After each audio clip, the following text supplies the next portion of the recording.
તો જૂનાગઢના દામોદર કુંડમાં કરાઈ રહી છે હોળીની ઉજવણી। ધૂળેટીના આગલા દિવસે અહીં રાળ મનોરથનું આયોજન કરાય છે। આજે પણ દામોદર કુંડમાં પરંપરાગત રાળ મહોત્સવનું આયોજન કરાય છે। લોકવાયકા મુજબ રાધા અને ગોપીઓના વિરહની વેદના તથા રાધા અને ગોપીઓ ભગવાન શ્રીકૃષ્ણ વગર ધૂળેટી કેમ રમવી તે ભાવ રજૂ કરવા અહીં રાળથી અગ્નિના ભડાકા કરવામાં આવે છે। આ વખતે પણ પરંપરાગત રાળ ઉત્સવમાં ભાગ લેવા મોટી સંખ્યામાં ભક્તો પહોંચ્યા હતા।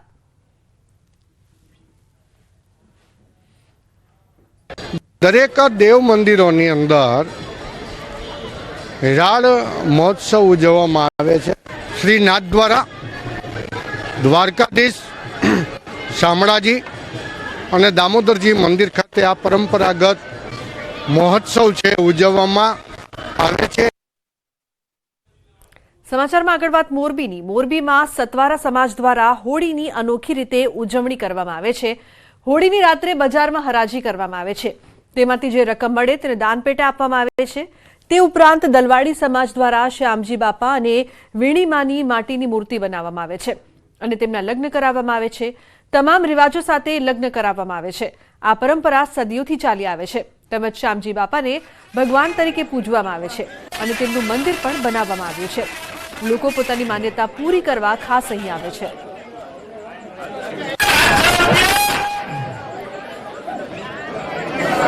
એટલે કોઈ પણ આ વસ્તુને માને કે ભાઈ મને તકલીફ હે તો પણ એનું નારિયેળ કે દીવો કંઈ પણ માને એટલે એનું કામ શુદ્ધ થઈ જાય। અને તે સિવાય કે આ કોઈ જે કંઈ 10 વાડીમાં બધાય ઘરે અમારે બધા રખડે, બધાય ઘરે ઘરે રખડે। જે કંઈ પણ દાન આવે એ કૂતરાને 12 મહિના ધર્મ દો, ગાયુંને ધર્મ દો। જે અમે વસ્તુ લઈ આવી એની મૂળ રકમ ચૂકવી, બાકીના જે ઉપરના પૈસા આવે એ અમે કૂતરાને ધર્માદામાં નાખી, ગુંદી ગાંઠિયા અને છોકરાઓને ધર્માદામાં નાખી શામજી બાપાની જાન આવે। જાન આવે પછી એનું મામેરું ભરી અમે બૈરાઓ ફટાણા બોલે, પછી એને સવારે 10 વાડી રખડાવી અમે। તો ગીર સોમનાથ ટ્રસ્ટે હોળિકા દહનનો કાર્યક્રમ યોજ્યો હતો। ચોપાટી ગ્રાઉન્ડ પર વૈદિક હોળિકા દહનનું અનોખું આયોજન કરવામાં આવ્યું, જેમાં વૈદિક મંત્રોચ્ચાર સાથે હોળિકા દહન કરવામાં આવ્યું। હોળિકા દહનમાં પરંપરાગત અને વૈદિક સામગ્રીનો ઉપયોગ કરવામાં આવ્યો। ગાયનું છાણ, ગીર ગાયનું ઘી, સમિત કાષ્ટ, 7 પ્રકારના અનાજ, કપૂર તે ઉપરાંત અન્ય ઔષધિઓનો ઉપયોગ કરવામાં આવ્યો। પર્યાવરણને ધ્યાને રાખી આ પ્રકારે વિશેષ આયોજન કરવામાં આવે છે। ઔષધિઓના કારણે લોકોનું સ્વાસ્થ્ય પણ સારું રહે છે। લાઇફસ્ટાઇલ ફોર એન્વાયરમેન્ટના અભિગમ અંતર્ગત ટ્રસ્ટ દ્વારા આ પહેલ કરવામાં આવી છે।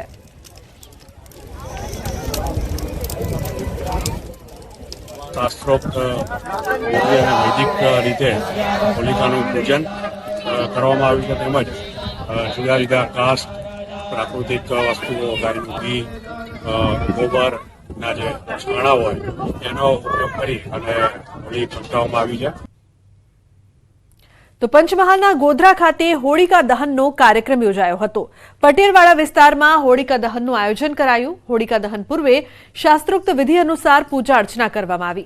અહીંયા થતા હોળિકા દહનનું વિશેષ મહત્વ છે, કારણ કે અહીં હોળિકા દહન માટે માત્ર હિન્દુઓ જ નથી આવતા, વોરા સમાજના લોકો પણ મોટી સંખ્યામાં હોળિકા દહનના કાર્યક્રમમાં ભાગ લે છે। હોળી જે ભાઈચારો ફેલાવે છે તે સાચા અર્થમાં અહીં સાર્થક થાય છે। વોરા સમાજના લોકોનું કહેવું છે કે આ હોળી દહન સમયે અમે અમારા અંગનો શેક કરીએ છીએ, જેથી તમામ રોગ દૂર થાય। આ હોળિકા દહન ખૂબ જ જૂની છે। આ હોળિકા દહનની એક વિશિષ્ટતા એ પણ છે કે હિન્દુ સમાજ તો અહીં આવે જ છે, હોળિકા દહનને પ્રદક્ષિણા કરે છે, એની પૂજાપાઠ કરે છે, પણ સાથે સાથે ઇતર કોમ, ખાસ કરીને વોરા સમાજના વ્યક્તિઓ પણ, નાગરિકો પણ અહીં આગળ ધાર્મિકતાને ધ્યાનમાં રાખી અને એની પ્રદક્ષિણા કરે છે।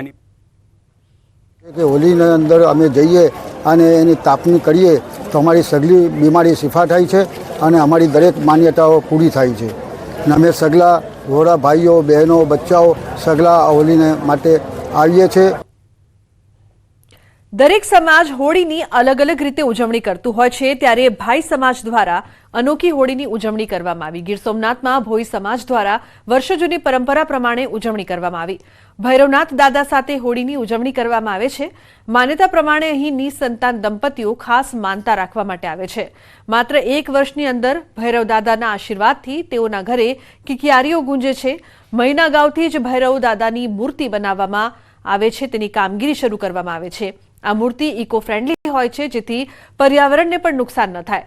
અલગ અલગ ગ્રુપને આ અંગે જવાબદારી સોંપવામાં આવે છે. જેમને સંતાન પ્રાપ્તિ થાય તેઓ પોતાની માનતા પૂર્ણ કરવા માટે આવે છે. હોળી અને ધૂળેટી તેમ 2 દિવસ અહીં મેળા જેવો માહોલ જોવા મળે છે. કાળ ભૈરવ દાદાની જે પ્રતિમા બનાવવામાં આવે છે તે સંપૂર્ણ ઇકો ફ્રેન્ડલી રીતે બનાવવામાં આવે છે. આના માટે 1 મહિના પહેલાથી એની તૈયારી કરવામાં આવે છે. આનું કાળ ભૈરવ દાદાનું જે મહત્વ એટલું છે કે તે નિસંતાન દંપતી જે પોતાની હૃદયપૂર્વકની જે માનતા માને છે, કાળ ભૈરવ દાદા છે એની મનોકામના પૂર્ણ કરીને શેર માટેની ખોટ પૂરી કરે છે.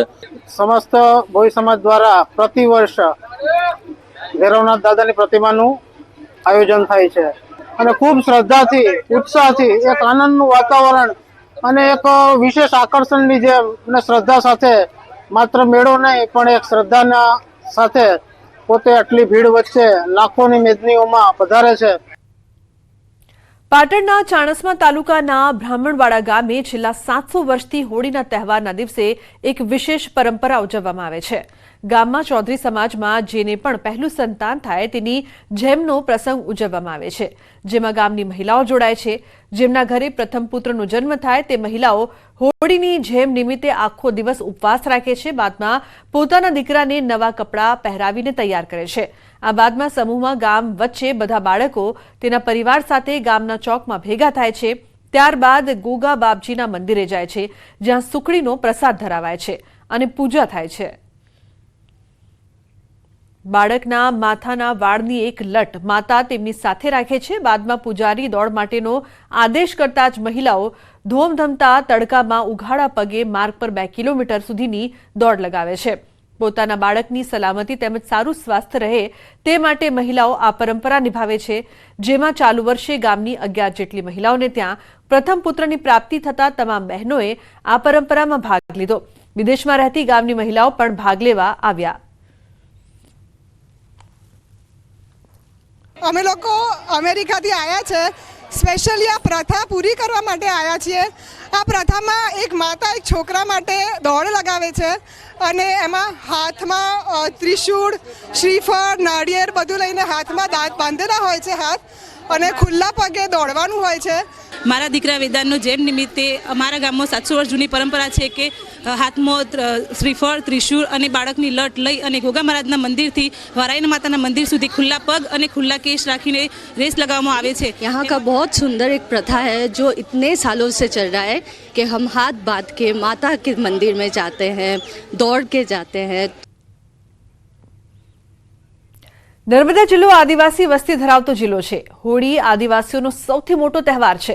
આદિવાસી લોકો પોતાની પરંપરા પ્રમાણે વેશ ધારણ કરે છે. ધૂળેટી એટલે કે આજથી 5 દિવસ સુધી ઉજવણી કરવામાં આવે છે. લોકો આદિવાસી વસ્ત્રો ધારણ કરી ગેરિયાનું રૂપ ધારણ કરે છે. કેટલાક યુવાનો સ્ત્રીનો વેશ પણ ધારણ કરે છે અને ઘેર ઉઘરાવી સંતોષ માને છે. 50થી વધુ લોકોએ રંગબેરંગી પહેરવેશ ધારણ કરી ધૂળેટીના દિવસે ઘેર જમાવી હતી. આદિવાસી લોકો આ તહેવાર શ્રદ્ધા અને આસ્થાથી ઉજવે છે. હોળી એ આદિવાસીઓનો મુખ્ય તહેવાર ગણવામાં આવે છે, જેમાં ખાસ કરીને આજે ધૂળેટી છે.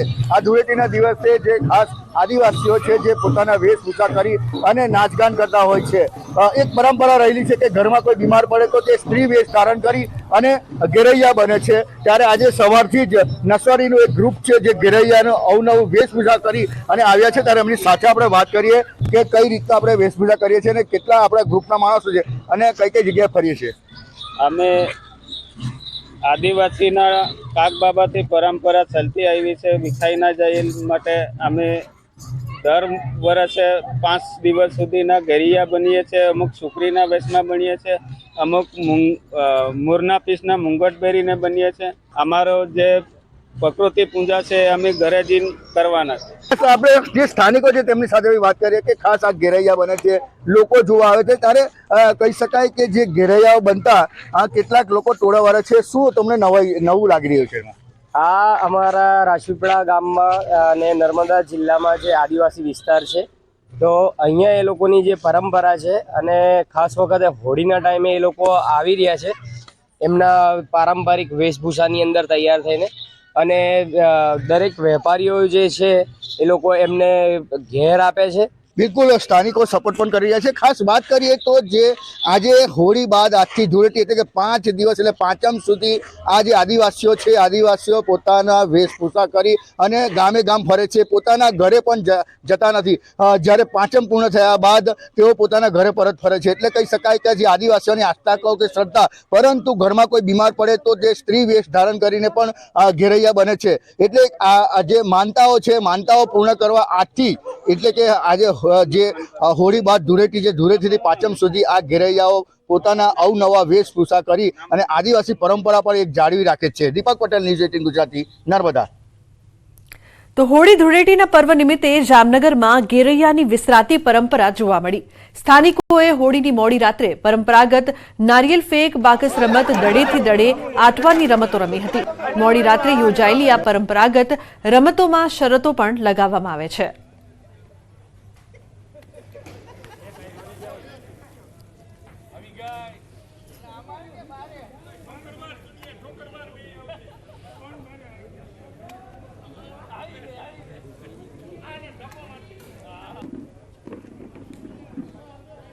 તો હવે નજર કરીશું ટોપ 3 ન્યૂઝ પર. કેન્દ્રીય ગૃહમંત્રી અમિત શાહ અને સીએમ ભૂપેન્દ્ર પટેલે રમ્યા તિલક હોળી. એકબીજાને તિલક લગાવી ધૂળેટીની કરી કાર્યકરો સાથે ઉજવણી. દેશભરમાં ધૂળેટીના પર્વની હર્ષોલ્લાસ સાથે ઉજવણી. ઠેર ઠેર લોકો નિતનવા રંગોથી મનાવશે ધૂળેટીનો પર્વ. ઉજ્જૈન મહાકાલ મંદિરના ગર્ભગૃહમાં ભસ્મ આરતી બાદ આગ લાગી. 13 લોકો સારવાર હેઠળ. તંત્રએ આપ્યા તપાસના આદેશ.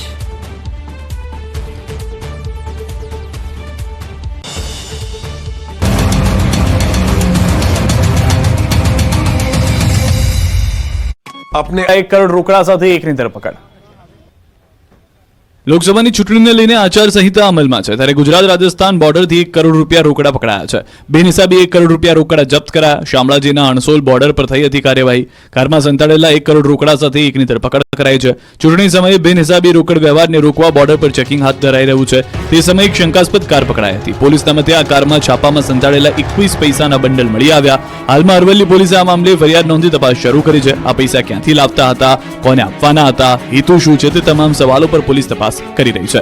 આ બાજુ લોકસભા ચૂંટણીને લઈને કચ્છ અને રાજકોટ બેઠક પર વહીવટીતંત્ર સજ્જ છે. આ બંને લોકસભા વિસ્તારમાં ફ્લાઇંગ સ્ક્વોડ અને સ્ટેટિક સર્વેલન્સ ટીમ તૈનાત કરાશે. હાલ આ વિસ્તારમાં ફ્લાઇંગ સ્ક્વોડની કુલ 23 ટીમ કાર્યરત છે. જાહેરનામું પ્રસિદ્ધ થયા બાદ એસએસટી 21 ટીમને પણ તૈનાત કરાશે. આચારસંહિતા લાગુ છે ત્યારે મર્યાદા કરતાં વધુ રોકડ રકમ, ડ્રગ્સ, દારૂ સહિતની વસ્તુની હેરાફેરી કરવા પર કાર્યવાહી કરાશે.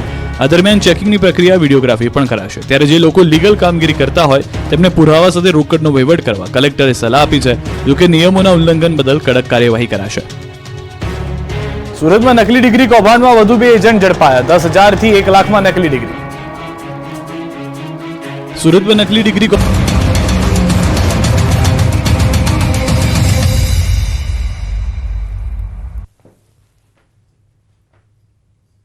તો હવે જોઈશું સાંસદનું સરવૈયું.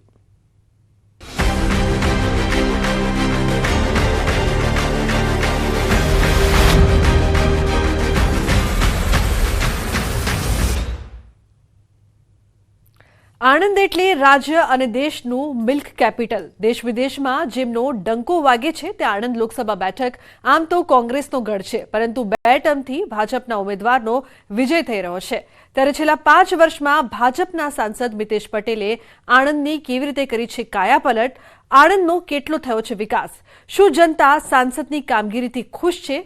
તમામ સવાલોના જવાબ જાણીશું અમારી વિશેષ રજૂઆત સાંસદના સરવૈયામાં.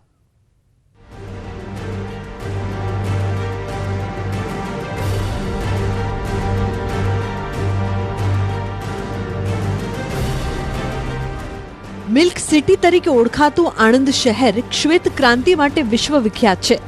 વિશ્વમાં ડંકો વગાડનાર અમૂલ ડેરી અને સરદાર વલ્લભભાઈ પટેલનું જન્મસ્થળ પણ આ જ આણંદના કરમસદમાં આવે છે. દૂધ ઉત્પાદન અને ખેતી આધારિત આણંદ લોકસભા મત વિસ્તાર એક રાજકીય પાવર હાઉસ છે, જે ભારતીય રાજકારણમાં તેના નોંધપાત્ર પ્રભાવ માટે જાણીતું છે. 2019ની લોકસભાની ચૂંટણીમાં અહીં કાંટાની ટક્કર જોવા મળી હતી. કોંગ્રેસની સેફ સીટમાંથી એક માનવામાં આવતી આણંદ સીટ 2014થી ભાજપના કબજામાં છે. આ બેઠક પર ભાજપે 2019માં નો રિપીટ થિયરી અપનાવીને ઉદ્યોગપતિ મિતેશ પટેલને ટિકિટ આપીને દિલીપ પટેલનું પત્તું કાપ્યું હતું. પરંતુ છેલ્લા 5 વર્ષમાં સાંસદ તરીકે મિતેશ પટેલની કામગીરી બોલતા ભાજપે ફરી 2024માં મિતેશ પટેલ પર વિશ્વાસ રાખ્યો છે. ત્યારે લોકસભા 2019ના પરિણામ પર નજર કરીએ તો ભાજપના મિતેશ પટેલનો કોંગ્રેસના ભરતસિંહ સોલંકી સામે 1,97,718 મતથી વિજય થયો હતો. ભાજપને 67%થી વધુ મત મળ્યા હતા. હવે વિધાનસભા 2022ના આણંદ જિલ્લાની બેઠકોના પરિણામ પર નજર કરીએ તો આણંદ લોકસભા બેઠકની અંદર 7 વિધાનસભાની બેઠક સમાવિષ્ટ છે. 7માંથી 5 બેઠક પર ભાજપનો ભગવો લહેરાયો હતો, જ્યારે 2 બેઠક કોંગ્રેસ જીતી હતી. જેમાંથી ખંભાત બેઠક પર કોંગ્રેસના ધારાસભ્યએ રાજીનામું આપતા આ બેઠક ખાલી છે. આણંદ લોકસભાની અંદર ખંભાત, બોરસદ, આંકલાવ, ઉમરેઠ, આણંદ, પેટલાદ અને સોજિત્રાનો સમાવેશ થાય છે. આણંદ લોકસભા બેઠક પર ઉમેદવારોને નક્કી કરવા માટે કુલ 17,68,851 મતદારો મતદાન કરશે, જેમાં 8,91,337 પુરુષ મતદારો છે અને 8,50,861 મહિલા મતદારો છે. આ બેઠક પર સામાન્ય રીતે ક્ષત્રિય, ઠાકોર અને પટેલોનું પ્રભુત્વ છે. ઠાકોર 35થી 40%, ક્ષત્રિય બારિયા 24%, પટેલ 18%, બ્રાહ્મણ 2%, મુસ્લિમ 10%, દલિત 6 થી 8%, અન્ય 12% મતદારો છે. આ બેઠક પર પહેલાથી કોંગ્રેસનું પ્રભુત્વ છે. 1977 બાદ અહીં 12 વખત લોકસભાની ચૂંટણી યોજાઈ છે, જેમાંથી 4 જ વખત ભાજપ જીતી શક્યું છે. ત્યારે આ 2019થી સાંસદ મિતેશ પટેલે કેવો કર્યો છે આણંદનો વિકાસ? મિતેશ પટેલના કામકાજથી જનતા કેટલી ખુશ છે?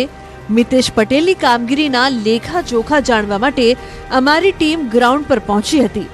સ્થાનિક લોકો પાસેથી જ જાણ્યું મિતેશ પટેલની કામગીરીનું રિપોર્ટ કાર્ડ. ત્યારે સાંભળો જનતા શું કહી રહી છે. એક પ્રમુખ સ્વામી માર્ગ એ લગભગ 80 લાખના ખર્ચે આરસીસી રોડ વાસદથી તે હાઈવેને જોડતો એ બનાવ્યો છે. સીઆરસી અમારું અહીંયા જે આરોગ્ય માટેનું જે કહેવાય એ ખૂબ સુંદર બનાવ્યું છે. સાથે સાથે અમારી પ્રાથમિક શાળા, પ્રાથમિક કન્યા શાળા એ પણ સુંદર બની છે. ઉપરાંત આજુબાજુના જે સીમ વિસ્તાર છે ત્યાંમાં પણ જે તલાવ હતા એને ઊંડા કરવાનું, રોડ, રસ્તા, વીજળીકરણ, આ ક્ષેત્રે ખૂબ સારું એમને કામ કર્યું છે. જો કે આણંદ કોંગ્રેસને મિતેશ પટેલની કામગીરી ક્યાંય દેખાતી નથી. કોંગ્રેસનું કહેવું છે કે જનતાને છેલ્લા 5 વર્ષમાં આણંદ સાંસદના વિકાસના કામોથી સંતોષ નથી. જિલ્લામાં સ્વચ્છતાનો અભાવ છે, ખેડૂતોને ટેકાના ભાવ મળતા નથી, રસ્તે રખડતા પશુઓના પ્રશ્ન છે, સ્થાનિક કક્ષાએ બેરોજગારી છે. આણંદમાં આજે પણ ગટર યોજના, વરસાદીના પાણીનો પ્રશ્ન પણ વણ ઉકેલ્યો જ છે. ખંભાતમાં ખારા પાણીનો પ્રશ્ન છે તો આરોગ્યલક્ષી સુવિધાઓનો અભાવ છે. ગામડાઓમાં પૂરતી શિક્ષણની સુવિધા નથી સહિતની સમસ્યાઓનો ઉકેલ જનતા શોધી રહી છે. સ્થાનિક લેવલે તમે જોવા જાઓ તો પહેલાં પહેલી ખેતીની સૌથી મોટી સમસ્યા છે. આજે તમે જુઓ તો એની જે ડાંગર છે, તમાકુ છે, ઘઉં છે, બાજરીના, એના પર લોકો વસે છે. સાથે સાથે પશુપાલનનો પણ એ લોકો ધંધો કરીને પોતાનું આર્થિક ગુજરાન ચલાવે છે. આજે તમે જોશો તો વાયદો કરવામાં આવ્યો હતો કે ખેતીની આવક, ખેડૂતોની આવક ડબલ થઈ જશે.